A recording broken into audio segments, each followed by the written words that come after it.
मैं हूं प्रियंका संभव और मनी नाइन की यूट्यूब चैनल और फेसबुक पर हर शाम को 4 बजे लाइव लेकर आती हूं हेलो मनी नाइन का ये खास सेशन, जिसमें हमारे एक्सपर्ट्स पर्सनल फाइनेंस के अलग अलग एस्पेक्ट्स पर आपसे बात करते हैं, आपके सवालों का जवाब देते हैं। तो इस मौके को जाने ना दीजिए अपने हाथ से। निवेश की तैयारी कर रहे हैं, बीमा के बारे में सवाल है, या आप जानना चाहते हैं कि किस तरह से आपका टैक्स बचेगा, देखिए मंडे टू फ्राइडे हर शाम को 4 बजे हेलो मनी नाइन मेरे साथ। वेडनेसडेज को हम फोकस करते हैं म्यूचुअल फंड में, और म्यूचुअल फंड में इन दिनों पैसिव फंड लगातार अपनी हिस्सेदारी बढ़ाते हुए नजर आ रहे हैं। मार्च 2023 के अंत तक पैसिव फंड में 7 लाख करोड़ से ज्यादा का निवेश आया है। इसे अगर बस 2018 से हम कंपेयर करें तब 83,000 करोड़ का निवेश था। मोतीलाल ओसवाल एएमसी का ताजा सर्वे हमें बता रहा है कि म्यूचुअल फंड के एसेट अंडर मैनेजमेंट यानी एयूएम में 2015 में पैसिव फंड का शेयर कहां केवल 1.4% था, जो 2023 में 17% पर पहुंच गया है। इस सर्वे में 2000 लोगों को शामिल किया गया था और इसमें से 61% निवेशकों ने कहा कि उनके पोर्टफोलियो में एक पैसिव स्कीम जरूर है। तो आज हम यही बात करने वाले हैं कि ये पैसिव फंड की पॉपुलैरिटी के पीछे क्या वजह है, और इस साल जो म्यूचुअल फंड की नई स्कीम्स लॉन्च हो रही हैं उनकी रफ्तार इतनी धीमी क्यों है, और आपके पोर्टफोलियो में किस तरह के बदलाव की ज़रूरत है। इन तमाम सवालों का जवाब देने के लिए मेरे साथ हैं खास मेहमान डॉक्टर मुकेश जिंदल, सीएफपी हैं और पार्टनर हैं अल्फा कैपिटल के। डॉक्टर जिंदल, स्वागत है आपका मनी नाइन पर। आपसे मैं सवाल जवाब करूं उससे पहले मैं अपने दर्शकों को बताना चाहूंगी कि अगर आप डॉक्टर मुकेश जिंदल से अपने पोर्टफोलियो पर सलाह चाहते हैं या फिर पैसिव फंड पर कुछ पूछना चाहते हैं तो प्लीज़ इस तरह से भेजिए अपने सवाल। आप हमें व्हाट्सएप कर सकते हैं 9311211874 पर, या फिर आप हमें ईमेल कीजिए। हमारा ईमेल एड्रेस है money9query@tv9.com। इसके अलावा आप यूट्यूब या फेसबुक पर या ट्विटर पर भी अपने सवाल हम तक पहुंचा सकते हैं। बस ध्यान रहे, सवाल को आप जितने क्लियरली लिखेंगे, अपनी पूरी बात हमें बताएंगे हमारे एक्सपर्ट्स, उतनी आसानी से आपके सभी सवालों का जवाब दे पाएंगे। चलिए let's welcome doctor Mukesh once again. So thank you so much, आपने वक्त निकाला। पैसिव फंड में हम देख रहे हैं निवेश लगातार साल दर साल बढ़ता जा रहा है, इसका एयूएम बढ़ गया है, इसकी हिस्सेदारी कुल एयूएम में बढ़ गई है। इसके पीछे आप क्या वजह देख रहे हैं, और आपको क्या लगता है क्यों पैसिव फंड इतने पसंद किए जा रहे हैं? प्रियंका, आपने बहुत सही बताया कि पैसिव फंड्स पॉपुलर होते जा रहे हैं, उनका एक्सपोजर परसेंटेज एयूएम में बढ़ता जा रहा है। इस साल 17% हो गया है और अनुमान है कि अगले 10-20 साल में ये चढ़कर 50% चला जाएगा। और ये कुछ नया नहीं है, इंडिया में ये रोल प्ले आउट हो रहा है, बट अगर हम डेवलप मार्केट्स में देखें, यूएस में देखें, यूरोप में देखें, तो पैसिव फंड्स ऑलरेडी बहुत बड़े हैं। नाउ पैसिव फंड्स के पॉपुलर होने का 2-3 बहुत इंपॉर्टेंट कारण है। सबसे इंपॉर्टेंट कारण है कि जो हमारे फंड मैनेजर्स हैं, जो एक्टिव फंड मैनेजर्स हैं, वो अल्फा जनरेट कर पाते हैं या नहीं कर पाते हैं। इनफैक्ट अगर हम मार्केट में देखें, 2 टाइप के म्यूचुअल फंड्स होते हैं। एक होता है एक्टिव म्यूचुअल फंड, जहां पे फंड मैनेजर स्टॉक या सेक्टर एक्टिवली मैनेज कर रहा है, और दूसरे होते हैं पैसिव फंड जो बेंचमार्क को रेप्लिकेट कर रहे होते हैं, वहां कोई एक्टिव मैनेजमेंट का प्ले नहीं। तो अगर हम एक्टिव फंड्स में देखें, प्रियंका, कई सालों से एक्टिव फंड मैनेजर अच्छा परफॉर्म कर रहे थे, बट हमने देखा है कि लास्ट 4-5 साल में जो परफॉर्मेंस ही एक्टिव म्यूचुअल फंड मैनेजर्स की वो कम होती जा रही है। वो अल्फा जनरेट नहीं कर पा रहे, स्पेशली लार्ज कैप कैटेगरी में वो बेंचमार्क को बीट नहीं कर पा रहे हैं। और ये नॉर्मली तब होता है जब इकोनॉमी मैच्योर होती है। जैसे अगर हम यूएस में देखें तो वहां पे एक्टिव फंड मैनेजर जो लार्ज कैप वाले हैं, वो बेंचमार्क या इंडेक्स को बीट नहीं कर पा रहे हैं। तो जब इंडेक्स को बीट ही नहीं कर पा रहे हैं तो एक्टिव म्यूचुअल फंड जो लार्ज कैप में, उनमें करने का कोई फायदा नहीं है, क्योंकि जो एक्टिव फंड होते हैं वो थोड़े महंगे होते हैं। तो वहां पे पैसिव का प्ले आ जाता है, क्योंकि पैसिव एक सस्ता फंड होता है। पैसिव इंडेक्स फंड या पैसिव ईटीएफ में आपका जो खर्चा लगता है, एक्सपेंस रेशियो होता है, वो नॉर्मली 0.1 0.15 होता है, और एक्टिव फंड में लगभग वो 2% चला जाता है। तो जब अल्फा नहीं आ रहा, रिटर्न नहीं आ रहा, तो इन्वेस्टर्स हैं, स्पेशली जो इंस्टीट्यूशनल इन्वेस्टर्स है या एचएनआई इन्वेस्टर्स है, वो प्रेफर कर रहे हैं पैसिव में करने के लिए। राइट, और इसीलिए तो हम एक देख तो रहे हैं ये कि बहुत इनकी बड़ा हिस्सेदारी बढ़ रही है। ये बताइए कि अब सेबी कह रहा है, एक प्रपोजल पर काम चल रहा है, अभी तक ये खबरें मिल रही हैं अलग अलग सोर्सेज से कि एमएफ लाइट यानी म्यूचुअल फंड लाइट करके वो कुछ इस तरह के नियम लाएगा जिसमें कि पैसिव फंड के लिए नियम अलग होंगे, रेगुलेशन अलग होंगे, क्योंकि ये एक्टिवली मैनेज फंड से अभी एट पार रहते थे जहां तक रेगुलेशन की बात है। आपको क्या लगता है, इस तरह के बदलावों की जरूरत है? प्रियंका, मेरे को लगता है जो सेबी कर रहा है बहुत बढ़िया कर रहा है। एंड उनके एनुअल रिपोर्ट में बोला है इन्होंने एमएफ लाइट लाएंगे। अब इसका कारण ये है, देखिए जो पैसिव फंड होते हैं बहुत ही सिंपल होते हैं, वो इंडेक्स को रेप्लिकेट कर रहे होते हैं जैसे सेंसेक्स एंड निफ्टी। उसमें इन्वेस्टर्स को बहुत ज्यादा रेगुलेटरी प्रोटेक्शन की जरूरत नहीं होती है, तो उसमें कंप्लायंस वगैरह इतने नहीं चाहिए होते। जो नॉर्मल फंड्स होते हैं उसमें कंप्लायंस ज्यादा चाहिए होते हैं, क्योंकि वहां काफी एक्टिव प्ले होता है।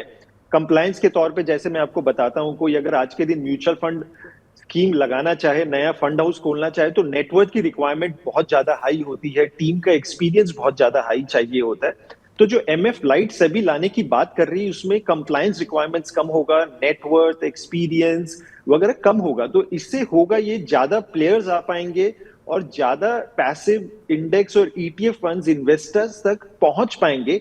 इससे बढ़िया ये होगा कि मार्केट में म्यूचुअल फंड का या इक्विटी का पेनिट्रेशन ज्यादा बढ़ेगा। तो मेरे ख्याल से बहुत बढ़िया मूव है। इस समय इंडिया में इक्विटी मार्केट का इन्वेस्टर्स का एक्सपोजर बहुत कम है, और इस मूव से म्यूचुअल फंड हर गांव में पहुंचेगा, हर जगह पहुंचेगा।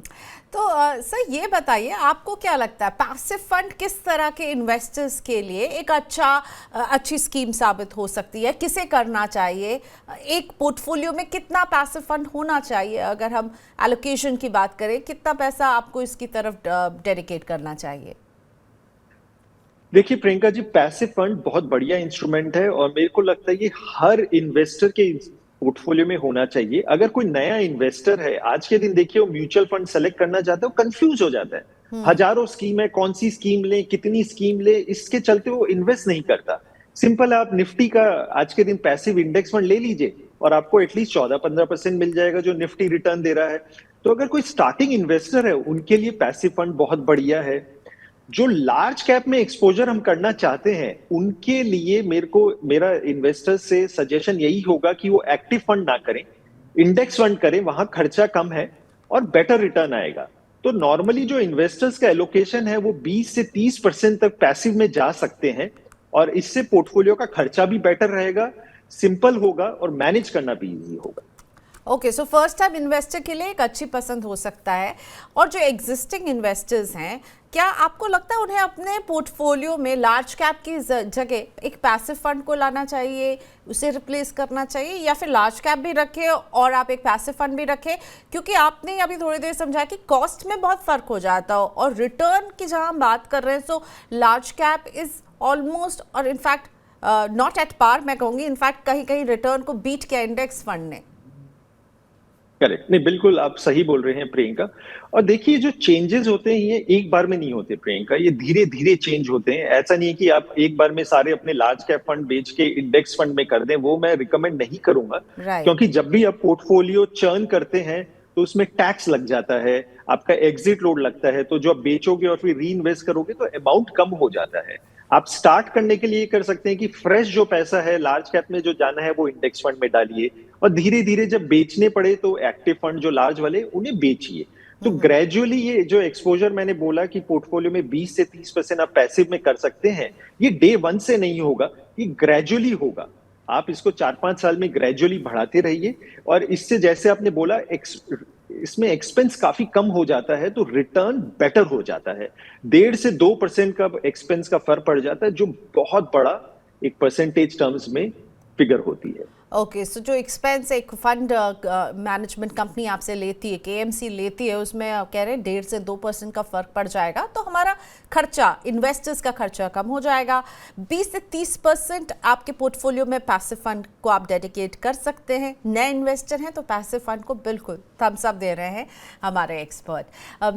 सर मैं आपसे ये भी जानना चाहूँगी कि अभी तक अब बात करते हैं, थोड़ा सी बात को हम पैसिव फंड से मोड़कर मैं लेना चाहूँगी कि नई स्कीम्स जो आई हैं, जो जो ईयर 2023 के ये जो 7 महीने रहे हैं, इसमें अगर हम एनएफओ की रफ्तार देखें तो काफ़ी धीमी रही है as compared to previous years, जब एनएफओज की एकदम भीड़ रहती है।